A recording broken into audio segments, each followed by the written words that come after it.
Karoline Leavitt, a rising conservative firebrand, took center stage on a primetime talk show, facing off against a well-known liberal host notorious for his aggressive interviewing style.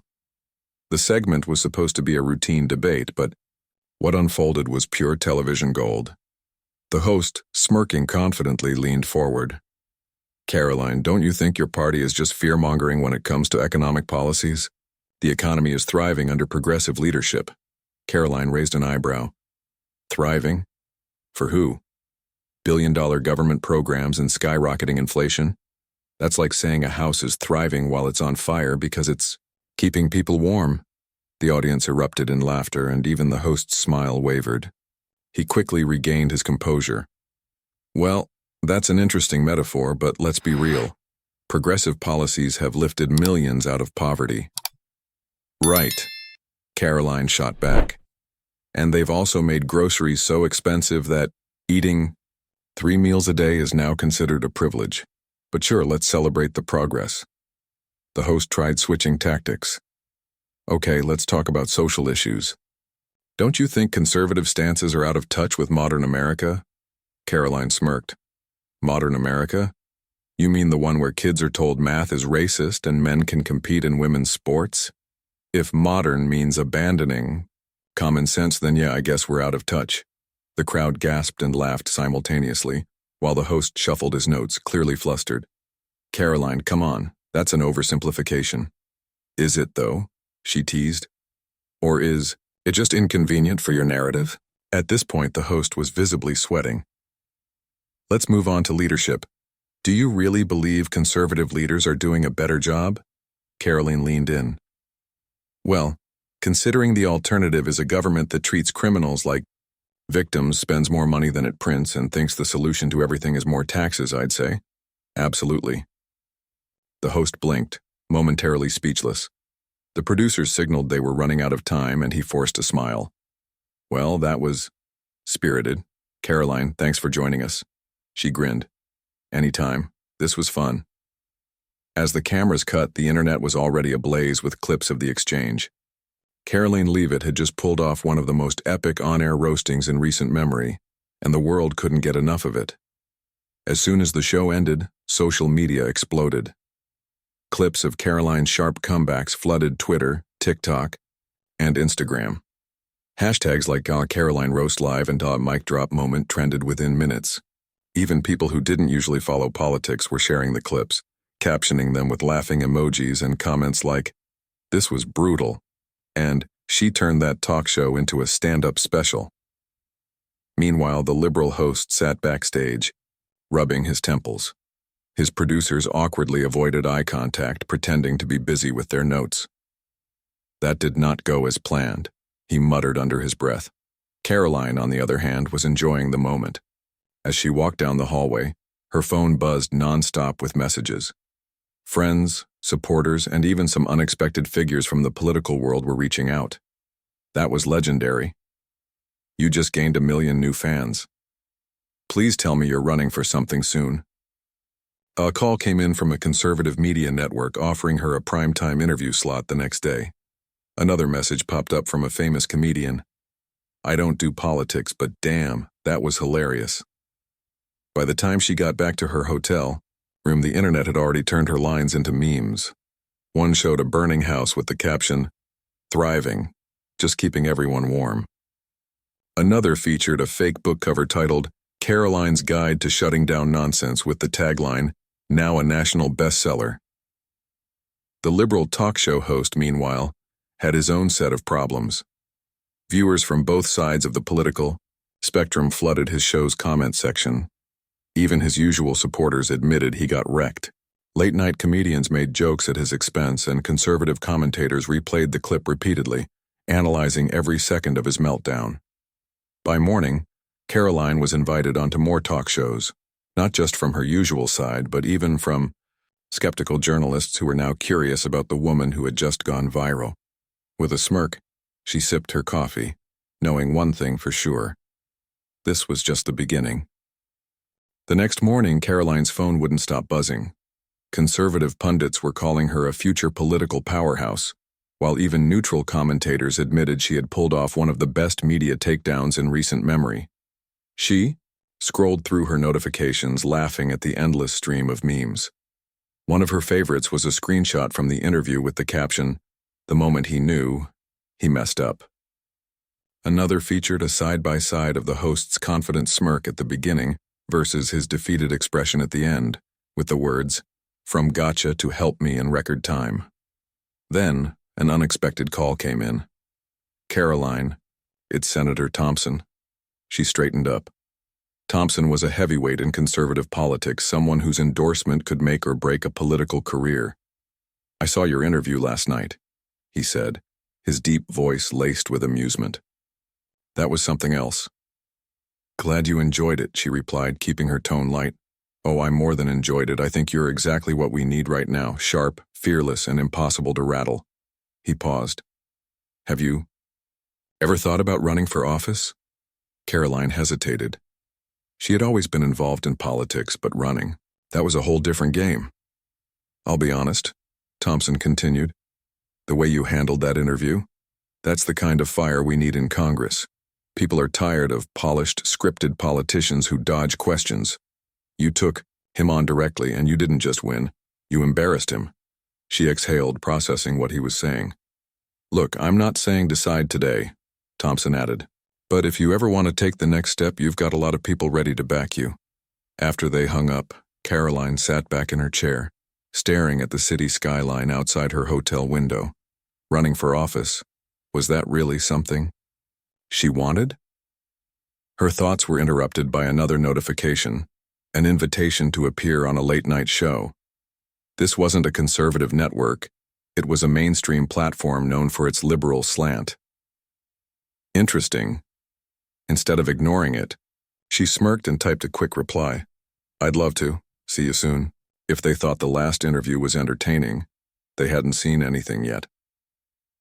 A week later, Karoline walked onto the stage of one of the most watched late-night talk shows in the country. The host, a smug, self-proclaimed political comedian, had built his career on mocking conservatives, but tonight he had no idea what he was in for. As the audience applauded, Karoline took her seat across from him, crossing her legs confidently. The host leaned forward with a grin. "Karoline, thanks for being here. Gutsy move coming onto a show where most of the audience probably disagrees with you." She smirked. "I love a challenge." The crowd chuckled, but the host pressed on. "Let's talk about your recent interview." "Some say you humiliated my good friend," Karoline interrupted. "I didn't humiliate him. He did that all by himself." The audience erupted in laughter and the host's grin tightened. He wasn't used to losing control this early in an interview. "Well, let's get into policy," he said quickly. "You say conservatives are better for the economy, but under progressive leadership we've seen record job growth." Karoline raised an eyebrow. "Sure, if you count people going back to the jobs they lost because of bad policies in the first place. That's like burning down a house and then taking credit for rebuilding half of it." Another wave of laughter. Even some of the crew members behind the cameras stifled grins. The host shuffled his notes. "Okay, but what about climate change? Conservatives keep blocking bold climate action." Karoline tilted her head. "You mean bold as in banning gas stoves while flying private jets to climate summits? Or bold as in killing thousands of jobs while we still rely on oil from countries that hate us?" The crowd oohed. The host shifted in his chair. "All right, Karoline, I see what you're doing. You're good at sound bites, but let's get real. Conservatives are out of touch with younger voters." She nodded. "Yeah, that's what they say. And yet every time I speak at a college campus, the room is packed. Maybe young people are tired of being told they're victims and want real solutions instead of empty slogans." The audience clapped, and for the first time the host looked genuinely unsure of himself. He tried one last shot. "So, are you planning on running for office? You're pretty popular with the far-right crowd." Karoline grinned. "Ah, the far-right label. Classic move. If you want secure borders, a strong economy, and basic biology, suddenly you're far-right." More laughter. The host sighed. "You're having fun with this, aren't you?" She shrugged. "I mean, a little." The audience loved it. Even those who didn't agree with her respected her confidence. By the time the show ended, Karoline had won over more people than anyone had expected. As she walked off stage, her phone buzzed with a message from Senator Thompson. "You ready to talk about that campaign yet?" Karoline smiled. Maybe it was time to take the next step. Karoline stared at the message from Senator Thompson for a moment before locking her phone. She wasn't ready to make that decision yet. Not because she doubted herself, but because she was enjoying the ride. By the next morning, her late-night appearance had gone viral. Headlines poured in from both conservative and liberal media. Karoline Leavitt takes down late-night host again. Love her or hate her, Karoline is a force to be reckoned with. Is Karoline Leavitt the future of the Republican Party? The internet was ablaze with reactions. Even people who didn't align with her politically admitted she had handled herself well. Comment sections were flooded with praise. "I don't agree with her, but she's sharp and doesn't back down. She made that host look like an intern trying to debate his professor. Say what you want about her politics, but this girl knows how to handle the heat." As she scrolled through her notifications, a call came through from her team. "You broke another record," her advisor said excitedly. "Your social media numbers just skyrocketed again. Your interview hit 1 million views in under 4 hours." Karoline laughed. "Guess people like a little common sense." "More than that," her advisor continued. "We're getting calls from donors, big ones, people who want to back you, if you decide to run." There it was again. The idea of running for office had been tossed at her more times in the past week than in her entire career. "You don't have to say yes right now," her advisor added quickly. "But the window is opening. If you want in, this is the moment." She exhaled, tapping her fingers on the table. The idea of a campaign wasn't new to her, but this time it felt different. It felt real. A few hours later, she found herself sitting across from Senator Thompson at a quiet upscale restaurant. The moment she slid into the booth, he gave her a knowing look. "You're thinking about it," he said with a smirk. Karoline shrugged. "I'd be stupid not to." Thompson leaned in. "You have momentum, Karoline. People are tired of weak leadership. They want someone who speaks their mind and doesn't flinch under pressure. That's you." She took a sip of her coffee, weighing her words. "If I did this, I wouldn't play by the usual political rules." Thompson chuckled. "That's exactly why you'd win." She sat back, crossing her arms. "So, what's the next step?" The senator grinned. "We build a strategy. We get the right people in your corner. And when the time is right, we make it official." Karoline smirked, a spark of excitement in her eyes. "All right," she said. "Let's talk." Over the next few weeks, Karoline's life became a whirlwind of strategy meetings, phone calls, and high-profile appearances.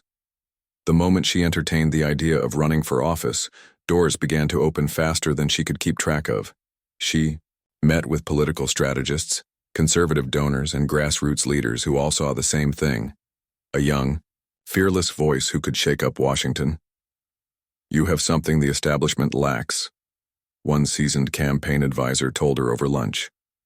"Authenticity. People don't just like what you say, they believe you mean it." Karoline appreciated the compliment, but she wasn't naive. She knew the moment she officially entered the race, the media attacks would escalate. They would dig through every tweet, every interview, every college paper she had ever written.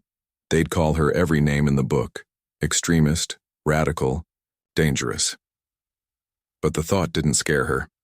If anything, it fueled her.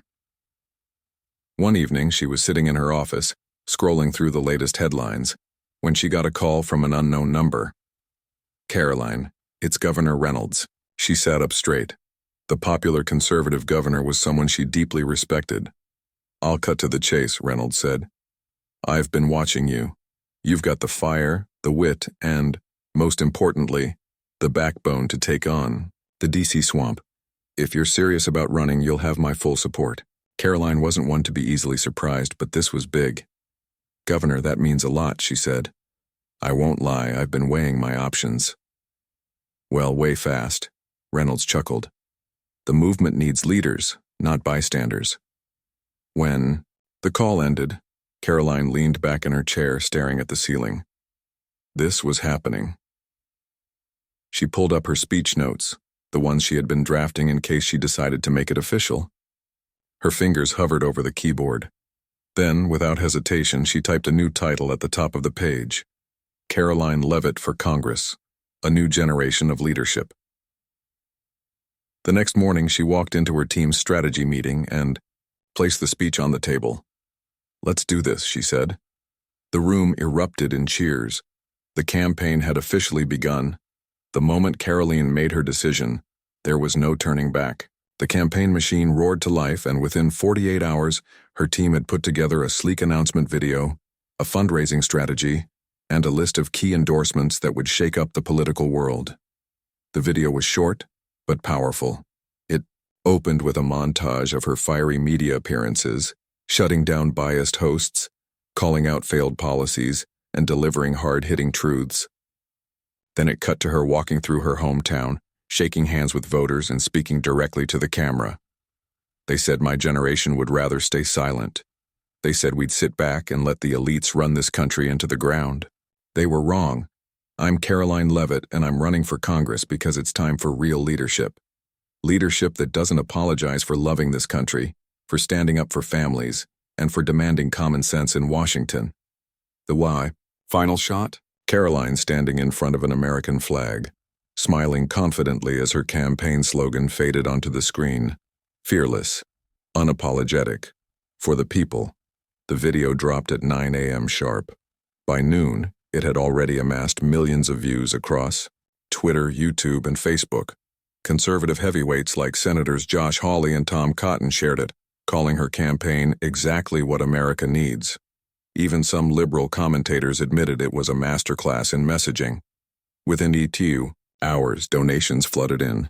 Grassroots supporters poured in small-dollar contributions, while high-profile donors sent messages offering maximum financial support. But as expected, the backlash was just as fierce. Legacy media outlets wasted no time launching hit pieces. Karoline Leavitt, the far-right firebrand who wants to take over Washington. Leavitt's dangerous ideology. Why this young conservative should worry you. She can roast talk show hosts, but can she govern? Karoline didn't flinch. Instead, she took to Twitter with a simple 3-word response that sent her followers into a frenzy. "Stay mad. Gilmore Leavitt 2026. That tweet alone went viral.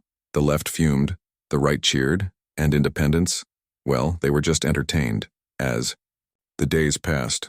The campaign schedule filled up. Rallies, town halls, media appearances. But the biggest moment was yet to come. The first official debate against her primary opponents. Her team warned her that the establishment candidates would come for her hard. They'd call her too young, too inexperienced, too divisive. She smirked. Perfect. Let them try. The night of the debate, the energy in the air was electric. The crowd was fired up and every major news network had tuned in. When the ITR moderator introduced the candidates and finally turned to Karoline with the first question, she adjusted her mic, leaned forward, and with a confident grin delivered her first line of the night. "Hope everyone brought popcorn." The room erupted. The debate had just begun, but everyone watching already knew. This was Karoline Leavitt's moment. The debate stage was set, the cameras rolling, and Karoline was exactly where she thrived.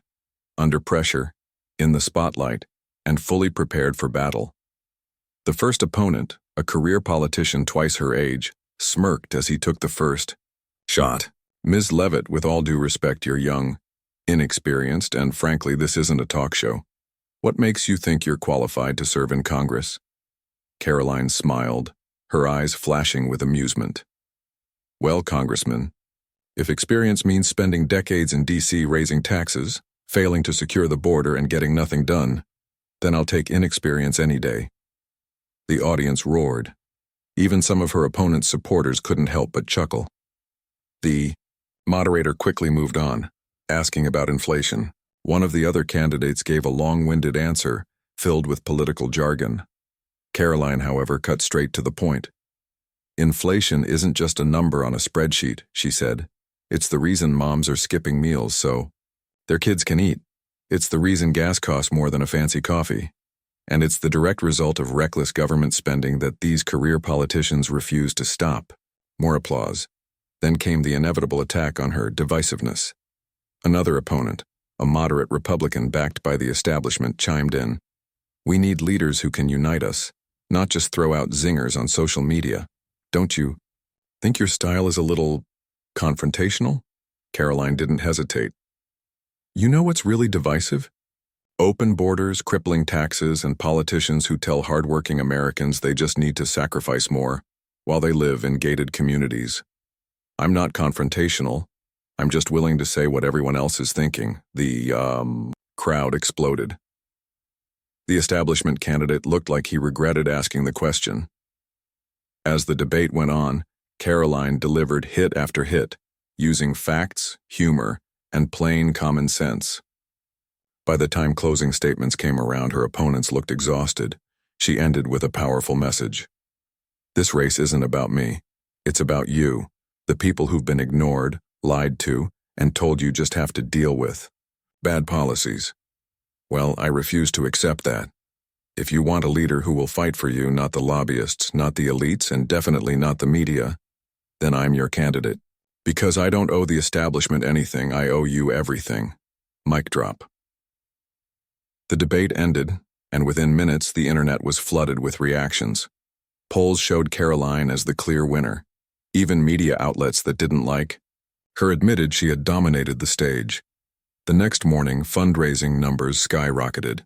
More endorsements rolled in, and one particular message stood out. Another text from Senator Thompson. Told you this was your moment. Get ready, Congress is next.